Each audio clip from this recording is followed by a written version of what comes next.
Lutar contra os ataques do governo Lula, o imperialismo e esse sistema dos bilionários. Olá a todas e todos, começa agora o podcast Hora 16, o editorial do jornal Opinião Socialista, número 687. Redação, 30 de janeiro de 2025. Enquanto fechávamos esta edição, o Comitê de Política Monetária Copom, do Banco Central, anunciava um novo aumento nos juros, o primeiro sob o comando de Gabriel Galípolo, presidente do banco indicado por Lula.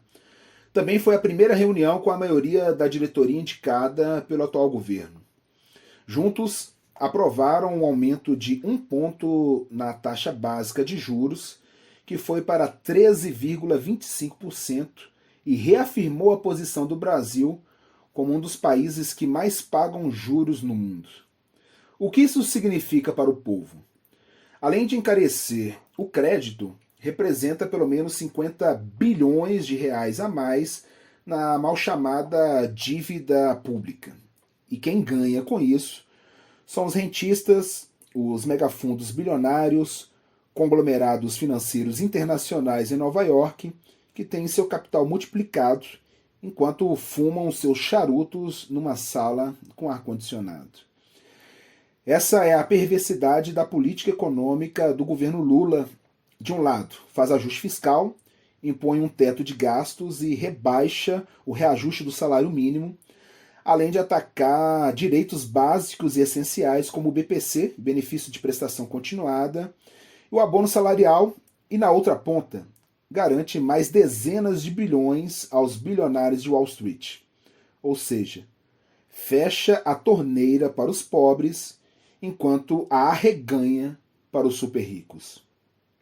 Lógica que se reflete na recente reforma tributária, que, apesar de todo o discurso do governo, manteve uma estrutura de impostos extremamente regressiva que taxa o pobre e a classe média através do consumo, enquanto mantém isentos os super ricos. Enquanto isso, a inflação dos alimentos corrói a renda das famílias mais pobres. O ministro da Fazenda, Fernando Haddad, promete que a super safra vai reduzir os preços nos supermercados, lavando as mãos. O problema é que a inflação não está sendo causada por falta de produtos, muito pelo contrário. O que faz o preço subir é o aumento nos preços no mercado internacional e a alta do câmbio. O café e a carne que compramos no mercado da esquina é cotado em dólar na Bolsa de Nova York, enquanto nossos salários são em real. O que causa a inflação dos alimentos é, portanto, o fato de que o agronegócio brasileiro produz para exportar para o mercado internacional e não alimentar o povo. Ou seja, o real problema é a nossa posição de semicolônia exportadora de produtos primários, condicionada e submissa ao mercado internacional. O imperialismo e a burguesia brasileira, sócia menor do imperialismo, que dá a permissão para que ela explore alguns poucos setores da nossa economia que ela domina, tem o Brasil como um cofrinho que só tiram e tiram dinheiro. Em tempos de crise, viram esse cofre de cabeça para arrancar as últimas moedas. Moedas que são frutos do trabalho da classe trabalhadora e que são roubadas por meia dúzia de bilionários através da superexploração, do mecanismo da dívida, da inflação, de uma jornada de trabalho extenuante, etc. É o projeto do governo, do Congresso Nacional, da burguesia e do imperialismo rebaixar cada vez mais o país, tendo como reflexo o aumento da superexploração, a regressão econômica e social e a barbárie. A ultradireita, por sua vez, segue com força no país, inclusive porque o governo Lula é incapaz de atender às demandas do povo.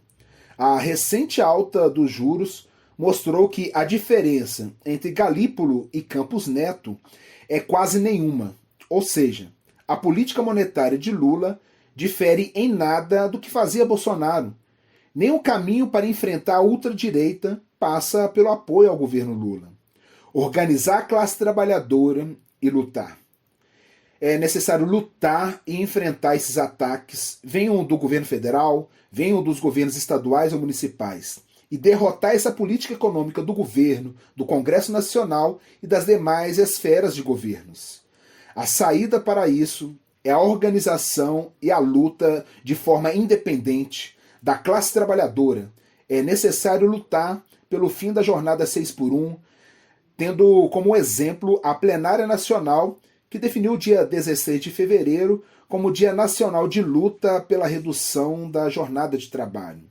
É preciso ver os exemplos dos metalúrgicos do Vale do Paraíba, como os da Eaton e da Hitachi, que começaram o ano com luta e greve. É preciso mirar no exemplo heróico dos indígenas e dos profissionais da educação do Pará, que ocuparam a Secretaria de Educação em defesa da educação aos povos originários. Também lutar contra todas as formas de opressão racista, machista e LGBTfóbica. Esse último dia 29 de janeiro, dia da visibilidade trans, registrou o triste marco do país que mais mata pessoas trans no mundo. Mas para mudar de verdade, é preciso reverter esse processo de recolonização em que só os bilionários ganham e o povo só perde. E isso só vai acontecer se enfrentarmos esse regime dos ricos, arrancarmos de lá os representantes dos bilionários, destruirmos esse sistema capitalista que só nos delega a fome, o desemprego e a perspectiva de uma crise climática cada vez pior em seu lugar, colocarmos os trabalhadores no poder. É necessário construir uma alternativa revolucionária e socialista que não deixe a classe trabalhadora refém da burguesia e de alternativas de conciliação de classes que pregam o mal menor. O que achou dessa matéria? Aproveite, se inscreva no nosso canal e compartilhe esta matéria.